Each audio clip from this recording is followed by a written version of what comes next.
I've been thinking about this formula quite a lot, and so. And there's lots of, this is the simplest derivation. There's lots of directions this can go. One is, for instance, you can have growth can be uncertain. So then you have the expected value of the growth. And when you take derivatives of the expected value, you get risk terms in there. And that becomes a part of the discounting formula.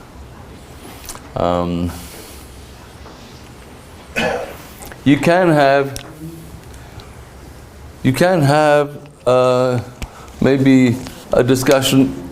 I mean, some people believe in limits to growth. So the very first article I wrote actually on this subject was with Christian Nazar, an article in 1996.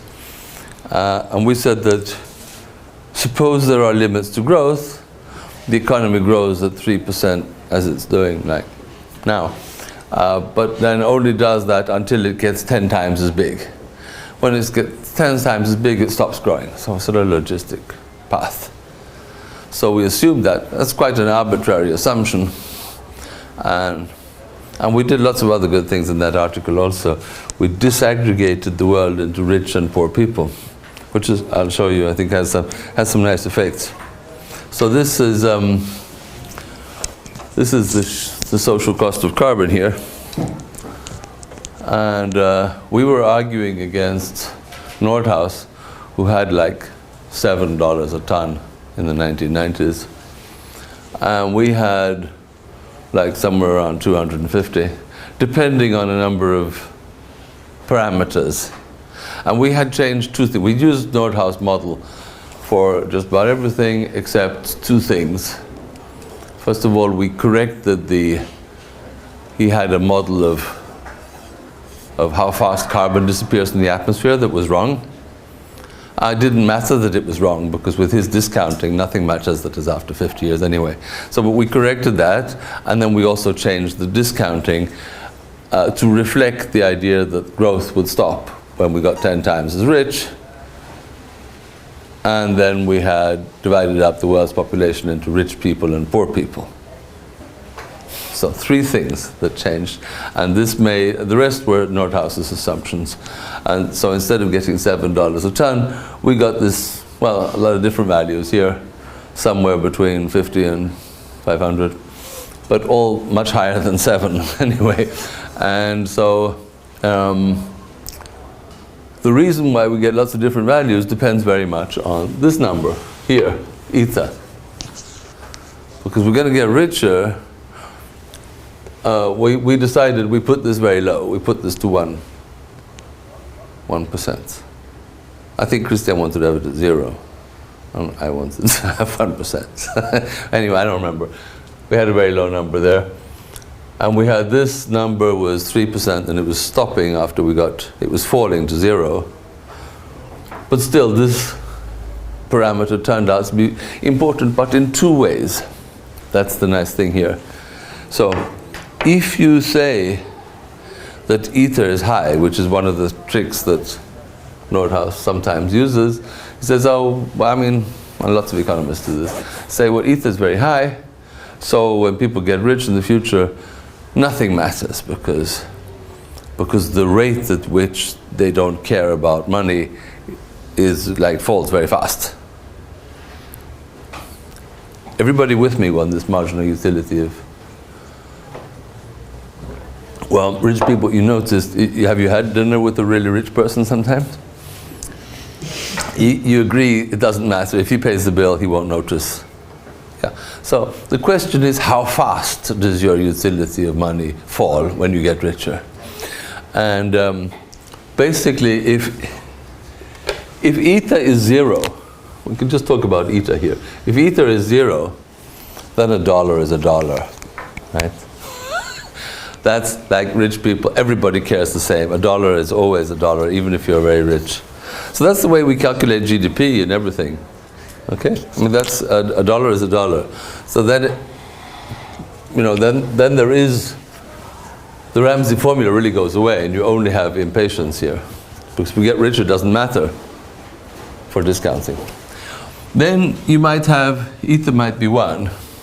And that is actually u equals log c. That's one utility function. If you think that our utility is logarithmic, then your eta is 1.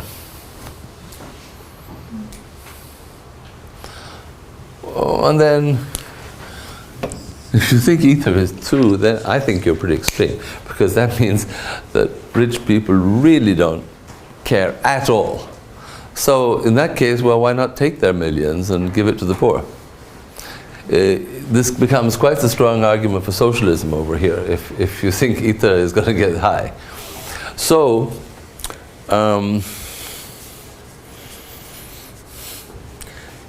in this curve here, D, we don't consider income distribution, which is the common thing to do. So the world just consists of average people. And then if eta gets bigger, the social cost of carbon goes down. Why is that? Because the damages are in the future. The rich people will be very rich in the future, so it doesn't matter.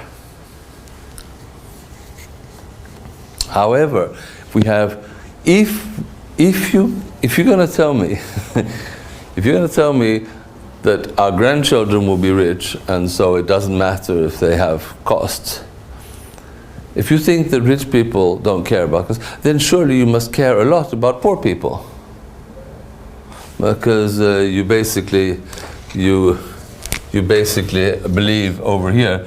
You believe that u is c to the power minus 1 times some constants and some other stuff. So that utility falls very fast with consumption, and therefore it's very important what happens to the poor. The people in Bangladesh will be drowned in 50 years' time. They're still going to be poor.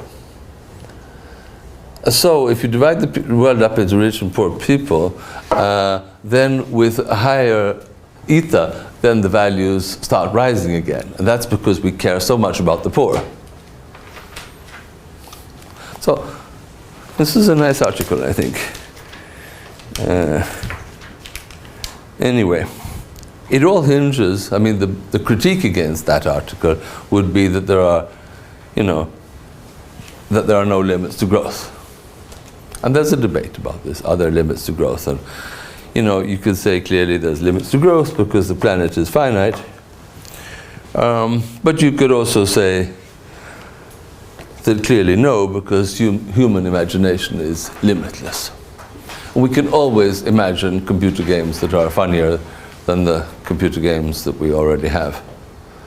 For instance, or whatever, concerts can get better.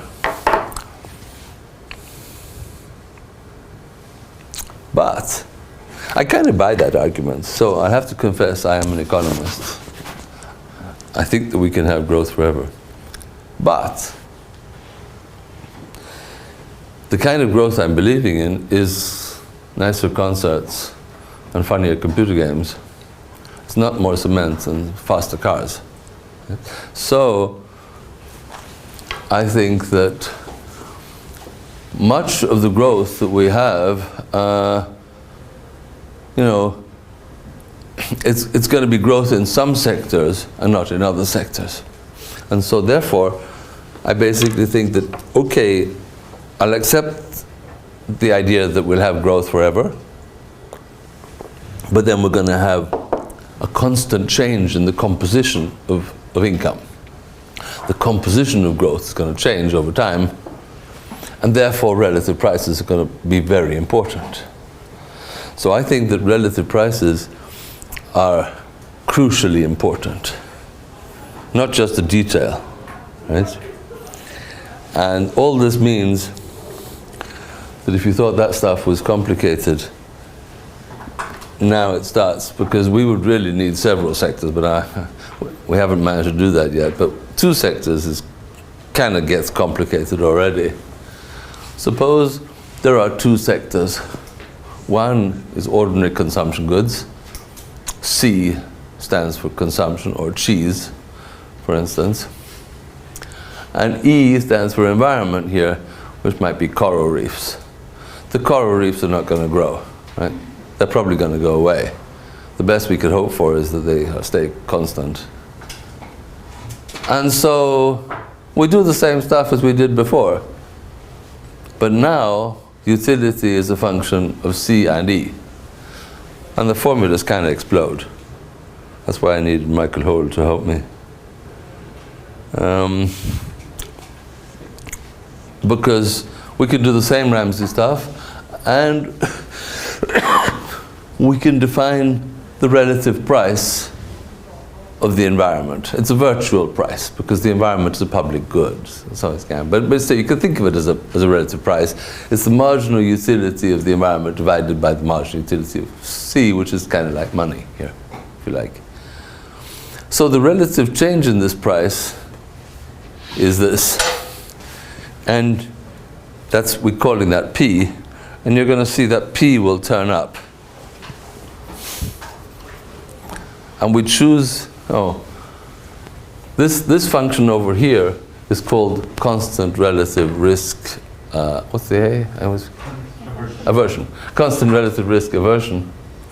Now if you have a constant relative risk aversion, that's the simplest function that has a constant relative risk, a constant marginal utility of income. If you want that, and you also want the simplest form that is kind of flexible for two functions, then it has to be constant relative risk aversion and constant elasticity of substitution between E and C. And so this is the simplest beast you could imagine. Right? Alpha is the constant relative risk aversion, sigma is the constant elasticity of substitution. Gamma here are the shares, the initial shares of the two goods, C and E. And then the relative price actually turns out to be quite nice here. It's the growth rate of consumption minus the growth rate of the environment, which is probably 0, divided by 1 over the elasticity of substitution. So the elasticity of substitution is vital. And unfortunately, we don't know what it is. But we can imagine that there is a point when you can't substitute. I mean, we can substitute something. Some people will be prepared to spend a day in the theater instead of going to a park. But we can't substitute away from oxygen and drinking water. Well, we can drink Coca-Cola instead, I guess. But, you have to make the Coca-Cola as well. So we have a way of defining the relative price effect in the same terms as this model. And the discounting kind of gets a little messy. I think the next page, So you get a discounting formula that kind of is the same. You've got the pure rate of time preference, and then you've got your alpha coming in several places here, but you also have a bit of other stuff, and you have two growth rates. And you basically, what you have is, if you have a cost to your cheese, to your goods consumption, then you use one discount factor. And if you have a damage to the coral reefs or other ecosystems, you have another discount factor, because that's going to be more valuable in the future. We're going to have so many phones that it doesn't matter how fast we lose them, because there's going to be more phones, right? So that's not going to be a big problem, and you can have a higher discount rate for that. But if we lose the last coral reef, we'll be very sorry. So either you could say we should have a lower discount rate, or we have the same discount rate, but then there's going to be a price escalation, a relative price change in the value of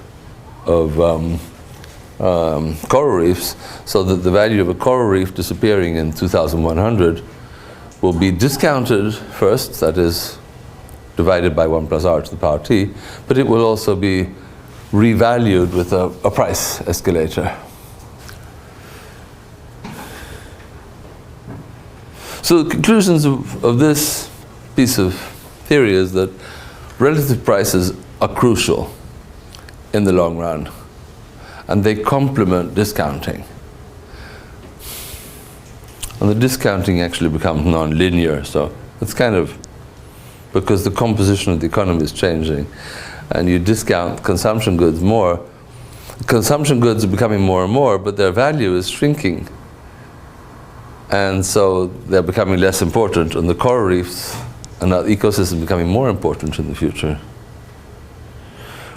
So we decided, this is an article together with Martin Persson, we would try this in the DICE model. Nick Stern, in the Stern Review, got criticized by Nordhaus. Nordhaus says that he said something initially rather unpolite about the Stern Review, and said that that was not, serious, because it's all basically driven by the assumptions. And he says that if I assume in my model that delta, that's the rho. Sometimes it gets called delta. So the pure rate of time preference is 0.1%, and that ether is 1, and the per capita growth rate is 1.3, so the total discount rate is 1.4, then I also in DICE will get a very high social cost of carbon. So we turned this critique on its head, and we did the same as Nordhaus, exactly. We took Nordhaus's high parameters, high growth, and high eta, and whatever else, but then we assumed that there was one part of the economy, of Nordhaus's economy, that is ecosystems. We said 5% is ecosystems, and they're not growing. The other 95% is going to behave the way Nordhaus assumes they're going to behave. And by including that, and adding, so this ecosystem doesn't grow, it gets damaged by climate change, and it's getting more valuable because it's not growing. And then we showed, well, there are more assumptions here. I can get back to those. This diagram shows, it's sort of a reflection of the social cost of carbon. So this diagram shows what you should do about carbon. What is the optimum? This is the optimum in Nordhaus' model, his standard model. So here are carbon emissions now, or now we're here. And Nordhaus says it's optimal to let them continue to grow. And many of us think this is a deeply irresponsible and sad thing. That's why I talk about Nordhaus so much. Nordhaus is the most important climate economist around, the most dominating one. And unfortunately, he thinks it's okay to let carbon emissions continue growing. Most of us think they need to be cut by 80%. They're growing at a decreasing rate, but it's a very slowly decreasing rate. So this will bring us to, I don't know, like 800, 900 ppm and 5 degrees temperature or something. So it's a bad path. Now, this is what happens in Nordhaus' model if you introduce Stern's discounting. So with low discounting, you get a completely different optimal path. This yellow line is the line Martin Persson and I calculated. So that is what happens if you use Nordhaus's assumptions, but just say that 5% of the economy is ecosystems and is not growing. And the elasticity of substitution is 1/2, and well, a few other assumptions. You need to make a lot of numerical assumptions, but we used the most neutral sort of assumptions we could. And so our result is quite close to Stern's, although we use Nordhaus's assumptions.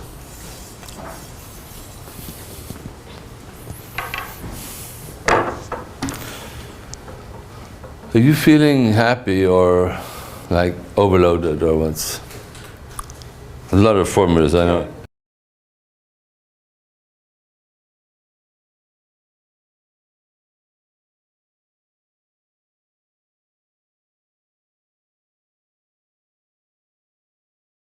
This is a very good critique. I think that the economists have been obsessed by discounting. It is very important, actually. But still we've been talking too much about it because, you know, it's like we have this problem here and it's going to happen in the future sometime, right? And we've been talking about this all the time, right? Well, that's partly because that's what we know. I mean, we're economists. In fact, we don't know, but we can still talk about it more intelligently than everybody else. But we still don't know very much, right? But we can kind of talk about it. We don't know how big this is. Now, very lately, just in the last few years, there are a few people who have started to work on this, and one of them will come and lecture here, Kyle Meng. He's currently working at EDF in New York, and was working with me. And Kyle Meng, Solomon Siang, and a few other people have written some very good papers on this lately. So there are now about 20, 30 papers. So there's beginning to be a literature describing how big the problem is. And they, for instance, they've looked, one study that he will talk about, they've looked at, there are some years that are warmer, just by coincidence, like in Africa, than other years. In fact, this is not coincidence, it's related to El Niño and La Niña. So this is not a trend of getting warmer and warmer, it's just a cycle. But and the trouble is it's very messy data. It's not easy to, what is the temperature in Zimbabwe? I mean, like in 2005. It's not that easy to say. But these guys have put a horrendous amount of effort into calculating average temperatures and aggregating from like pixels of a few square kilometers and finding ways of weighting.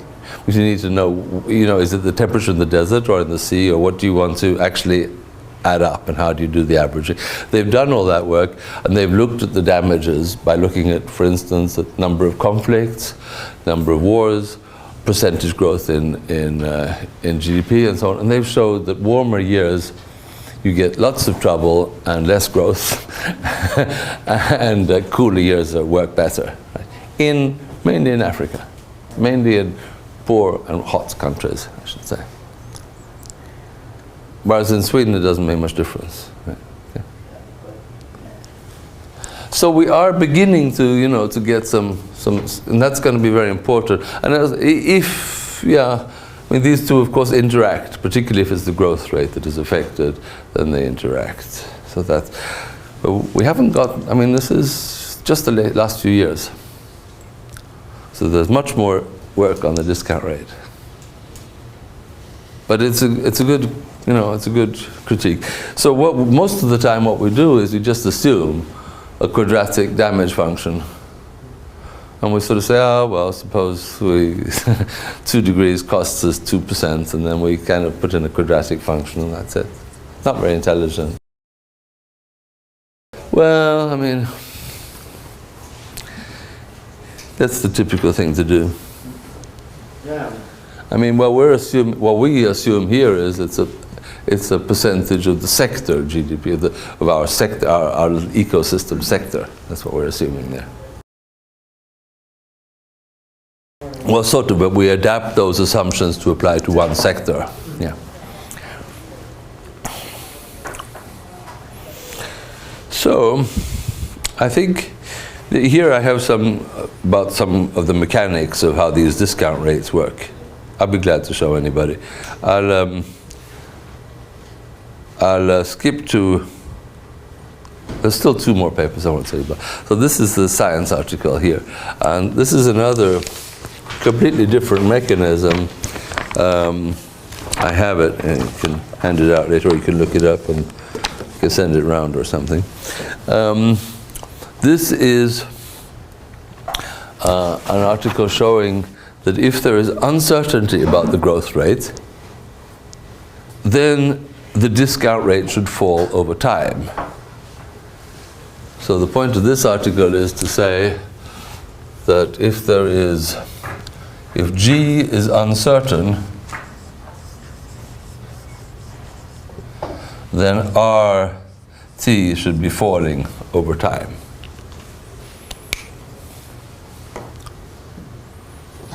Now, people have been, some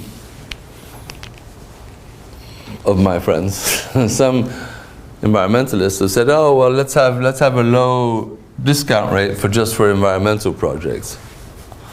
You know, it's okay if they want to build cement factories, let them have a high discount rate for their calculations. But if we destroy Bangladesh for climate, we should have a low discount rate for that.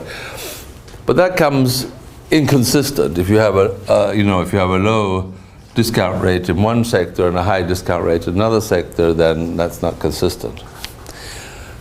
And so people might think that if you have R falling over time, that is inconsistent, but it is not. And in fact, it's the theoretically correct result due to uncertainty. And I think I can illustrate that. I did this rather late yesterday, just a few hours ago. This table. There's a similar table in the article, but this is just with very simple discounting, like 1 plus R to the power T kind of discounting.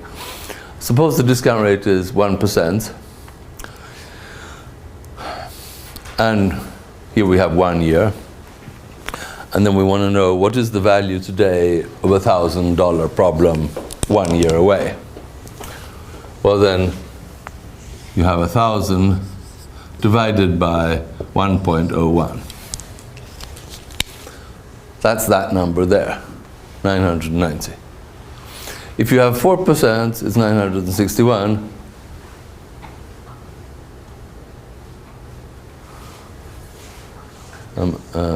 If you columns didn't. If you have 7%, it's 934. So that's. Oops.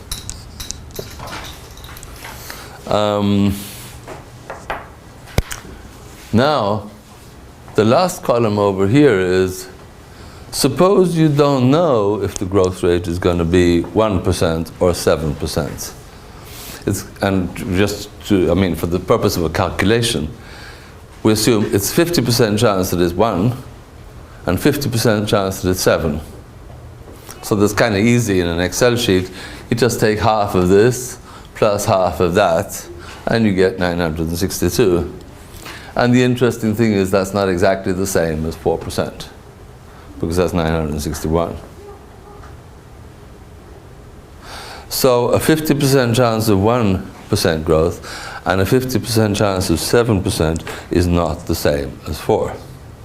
So 4 is not halfway between 1 and 7%. And of course the reason for that again is that discounting is about multiplying and not about adding. So it's really a geometric mean between 1 and 7, 1.01 and 1.07. So that effect, it turns out, we can say what is the certainty equivalent growth rate to a 50% chance of 1% and a 50% chance of 7, and that's not 4, it's 3.91. And if we do the simple calculation, and this literally took 10 minutes late at night yesterday, then you'll see this effect, the difference between 4 and the certainty equivalent, falls if you do this over long time horizons. So if you have 400 years of growth, that is 50% 1%, 50% chance of a 1% and 50% chance of 7%, it will correspond not to 4% but 1.18% growth. So you get very close to the lower growth rate. So the discount rate should be falling over time.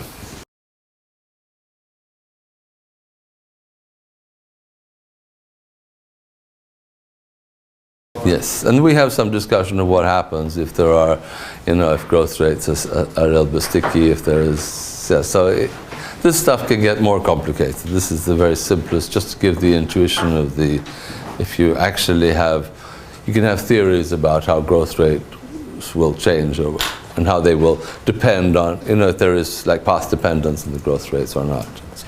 So then you can make this more complicated. But in the simplest version, just to illustrate that why discount rates would fall over time due to uncertainty.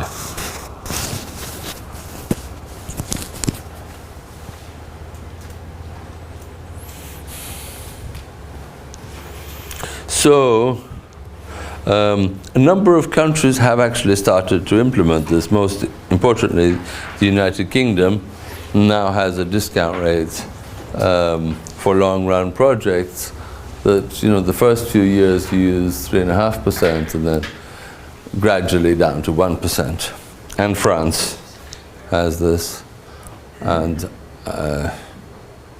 it's being discussed in the United States, and the World Bank is talking about this, and so this principle is getting, and it was now used as one of the arguments why the social cost of carbon in the United States should be higher than why it should be raised as it was recently, is because the discount rate should have been falling. They weren't, but they should have been. Then you would have got a higher discount rate. So that's one of the factors. So, what's the time? I did have. Yeah. So I'll just mention the next paper is just give you the flavor. It's kind of, anyway, it took Olof and me a few years to write. It's not easy to quickly show, but we assume in this utility function that our utility is not just a function of our consumption. Now we're back to having one consumption good, but it's also a function of our relative consumption. So we have some behavioral assumption in here. We don't just want to be richer, we want to be richer than the other people. And R is then, well, for instance, it could just be C divided by Z, or it could be something more complicated, function. And this introduces, as I said, years of math. So just gets more complicated. I'll show you this, but we found some very nice effects. I can show some of the effects here, by the way. There we are, that one. So, if Weizmann at some point suggested that each of these numbers here should be 2.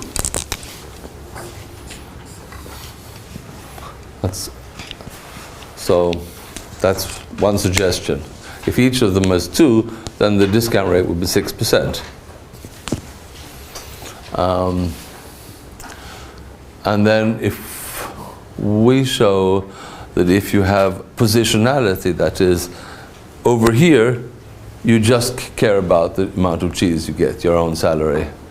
Over here, you don't care at all about how much you consume, you only care about whether or not you are making more than the average of other people. And it's reasonable to think that perhaps we're somewhere in the middle, that we care about both.